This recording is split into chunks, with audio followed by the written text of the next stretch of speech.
আমার বিয়ে হয়েছে প্রায় 4.5 বছর হতে যাচ্ছে। বিয়ের প্রথম রাতেই আমার শাশুড়ি মা আমাকে ডেকে নিয়ে বলে, বৌমা তোমার পেটে যেন কিছুতেই বাচ্চা না আসে, কারণ কিছুদিন পরেই আমার ছেলে বিদেশে চলে যাবে। আমাদের লাভ ম্যারেজ ছিল, ভালোবেসেই বিয়ে করেছিলাম। বিয়ের 1.5 মাসের মাথায় আমার স্বামী বিদেশে চলে যায়। আমার স্বামীকে আমি অনেকবার বলেছিলাম যেন সে বিদেশে না যায়, এই দেশে বসে সে যতটুকু ইনকাম করবে আমি তাতেই অনেক বেশি খুশি। কিন্তু আমার শাশুড়ি মা তখন বারবার বাধা দেয়। আমার স্বামী আমাকে বলেছিল যে সে 1 বছরের মাথায় দেশে আসবে, কিন্তু আজ 4.5 বছর পার হওয়ার পরও সে দেশে আসতে পারেনি। দেশে না আসতে পারার কারণ হচ্ছে তার মা বাবা আর তার বোন। প্রথম বছর যখন আমার স্বামী দেশে আসতে চায় তখন আমার শাশুড়ি মা তাকে বলে যে তোর বোনের বিয়ে ঠিক হয়েছে, আগে তোর বোনটাকে না হয় বিয়ে দে, তারপর না হয় তুই দেশে আসিস। আমার শ্বশুর বাড়ি মানুষদের নিয়ম অনুযায়ী গ্রামে সকালে মেয়েকে দেখতে আসলে সন্ধ্যায় তাদের বিয়ে হয়ে যায়। মানে সকালে এসে যদি কোনো মেয়েকে পছন্দ হয়ে যায়, বিকেল বেলা 10-15 জন বরযাত্রী পুরুষ মানুষরা গিয়ে বিয়ে পড়িয়ে নিয়ে আসে। ঠিক আমার বিয়ের সময়ও এরকম আচরণ করেছিল আমার শ্বশুর শাশুড়ি। আমার মা বাবার খুব ইচ্ছে ছিল যে আমাকে খুব ধুমধাম করেই বিয়ে দিবে, কিন্তু তারা গ্রামের বাজার থেকে কোনো রকমের একটা নর্মাল শাড়ি কিনে এনে আমাকে বিয়ে করিয়ে তাদের বাড়িতে নিয়ে যায়। আমার মা বাবাও কোনো ঝামেলা করে, কারণ পুরো এলাকাতেই আমার বিয়ের কথাটা জানতো। একবার যদি আমার বিয়েটা ভেঙে যায় তাহলে পুরো এলাকায় রটিয়ে পড়বে যে মেয়েটা খারাপ। আমার শ্বশুর শাশুড়ির আসল রূপ দেখতে পায় আমার ননদের বিয়ের বেলা। তারা এখন সবকিছুই চিনে, ওয়েডিং ফটোগ্রাফার, ঢাকা থেকে শপিং, মেহেদি আর্টিস্ট এবং টুকিটাকি সবকিছুই। প্রায় 10-12 লাখ টাকা খরচ করিয়েছে আমার স্বামীকে দিয়ে যেন সে দেশে আসতে না পারে। আর তার একটি মাত্রই বোন, সে তো বিয়েতে খরচ করবে সেটাই স্বাভাবিক, কিন্তু একেবারে 10 লাখ টাকা দিয়ে বিয়ে করার কোনো প্রশ্নই আসে না। যেখানে আমাকে একটা নর্মাল শাড়ি পরিয়ে বিয়ে করিয়ে নিয়ে এসেছে,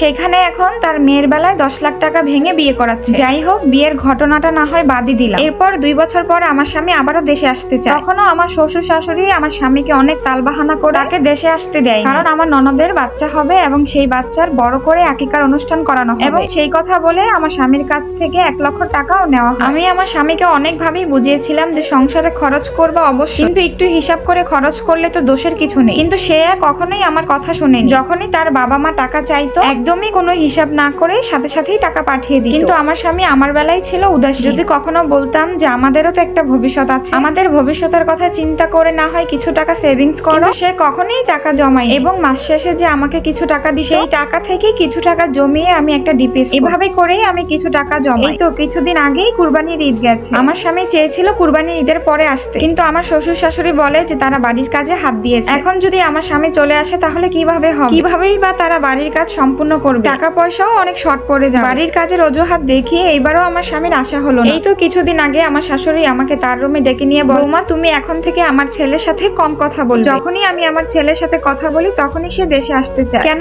তুমি তাকে কি বুঝাও রাতে? তোমাকে কি আমরা কোনো অশান্তিতে রাখি? তখন আমার শাশুড়ি আমাকে রেগে গিয়ে বলে যে আমার শ্বশুর নাকি অনেক বছরই বিদেশে ছিল, তাহলে সে এত বছর কিভাবেই বা থেকেছে। এইটা ঠিক যে আমার শ্বশুর দীর্ঘকালই প্রবাসে ছিল, কিন্তু উনি বিয়ের 8 বছর পর প্রবাসে গিয়েছিলেন, আবারও 3 বছর পর সে দেশে চলে আসেন। এরপর দেশে 4 বছর থেকেও আবারও অন্য দেশে চলে গিয়েছিলেন, কিন্তু সে তার সাথেই আমাকে মিলাচ্ছে। আমিও বা কি করব, চুপ করে তার কথাগুলো শুনতেছিলাম। তাকে আমি তখন কিছুই বলিনি, কিন্তু আমার ভুল ভাঙে 5 দিন আগে আমার ননদের হাজবেন্ডের সিলেটে পোস্টিং হয়েছে, তাই উনি অন্য জেলাতে যাচ্ছেন, তাই বলেছেন সবকিছুই গুছিয়ে রাখতে উনি কয়েকদিন পর এসে আমার ননদকে নিয়ে যাবে। কিন্তু আমার ননদও ততক্ষণ তার স্বামীকে যেতে দিবে না যতক্ষণ না তার সাথে সে তাকে নিয়ে যায়। 5 দিন আগেই আমাদের বাসায় সালিশ বসেছে, সেখানে 2 পরিবার লোকই উপস্থিত ছিল। এর মাঝে আমার শাশুড়ি চেঁচিয়ে বলে ওঠে যে জুয়ান মেয়ে জামাইকে ছাড়া একা একা কিভাবেই বা থাকবে, যদি জামাই মেয়েকে সাথে করে নিয়ে না যায় তাহলে তাদের মেয়েকে যেন তারা ফেরত দিয়ে দেয়। এদের কথা শেষ করে তখন আমার শাশুড়ি আমার স্বামীকে কল দেয়, ফোন দিয়ে আমার স্বামীকে বলে যে বাবা 50,000 টাকা লাগবে, তোর বোন জামাইয়ের সাথে সিলেটে শিফটিং হবে, ওদের নতুন বাসা সাজাতে কিছু টাকার প্রয়োজন। তবে এবার দেখলাম আমার স্বামী তার মায়ের সাথে খুব রাগারাগি করছে, মানে সে কিছুতেই টাকা পাঠাতে চাচ্ছিল না। তোমার মেয়ের সংসার তোমার মেয়ে সাজাবে, আমি কেন কষ্ট করে টাকা পাঠাবো। তারপরে যাই হোক, অনেক জোরাজুরির পরে হয়তো 20 থেকে 25,000 টাকা পাঠিয়েছিল, কারণ এই ব্যাপার নিয়ে আমি আমার স্বামীর সাথে কোনো প্রকার কোনো কথাই বলতাম না। এই সব কিছু দেখে আমি যা বুঝলাম যে আমার স্বামী আগামী 5 বছরেও সে দেশে আসতে পারবে। এরপর আমার স্বামীর সাথে আমার কোনো কথাও হয় না, মনটা বেশ খারাপই ছিল। গতকাল সন্ধ্যায় সে আমাকে অনেকবারই ফোন দেয়, ফোনটা রিসিভ করতেই সে হাউমাউ করে অনেক কান্না করে দেয়। আসলে পুরুষ মানুষ তো প্রবাসে থাকে, সহজে কান্না করতে চায় না। তারপরও আমাকে বলল যে এতগুলো বছর সে প্রবাসে আছে। আমার পরিবার আমাকে কখনোই একটিবারের জন্য বলল না যে বাবা তুই দেশে। আমার বোনের বিয়ে হলো, কতগুলো ঈদও পার হয়ে গেল, আমার বোনটার বাচ্চাও হয়ে গেল।